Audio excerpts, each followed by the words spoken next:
بسم اللہ الرحمن الرحیم۔ السلام علیکم۔ روایت ہے کہ 700 برس پہلے اصفہان میں ایک مسجد بن رہی تھی۔ کام تقریباً ختم ہو چکا تھا اور کاریگر چھوٹے چھوٹے آخری کام کر رہے تھے۔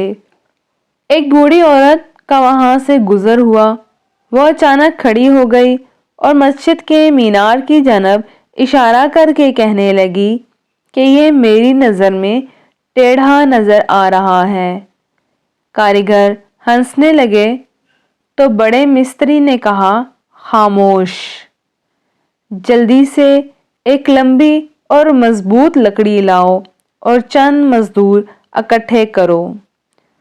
جب کچھ مزدور لکڑی لے آئے تو مستری نے کہا، اب اس کو مینار کے ساتھ لگاؤ اور دھکا دو، اور سارا وقت مستری اس ضعیف خاتون سے پوچھ رہے تھے کہ اب مینار سیدھا ہوا کہ نہیں ہوا۔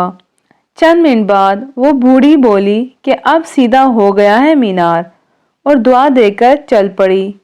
مزدوروں نے مستری سے پوچھا کہ کیا لکڑی کی مدد سے ٹیڑھے مینار کو سیدھا کیا جا سکتا ہے؟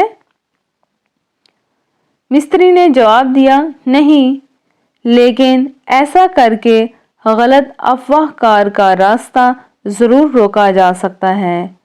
اگر یہ بڑھیا چلی جاتی اور غلطی سے کچھ لوگوں کو کہہ دیتی کہ مینار ٹیڑھا بنا ہے اور یہ افواہ پھیل جاتی تو پھر لوگوں کی نظر میں یہ مینار ہمیشہ ٹیڑھا ہی رہتا۔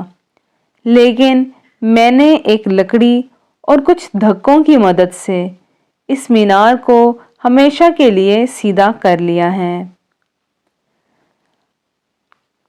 افواہ سے ڈریں۔ اگر بر وقت کسی طریقے سے اس کا سدباب کر لیں تو آپ کی زندگی کا مینار ہمیشہ سیدھا رہے گا۔ امید ہے آپ کو آج کی اخلاقی کہانی پسند آئی ہوگی۔ ویڈیو کو لائک اور شیئر ضرور کر لیجیے گا۔ اللہ حافظ۔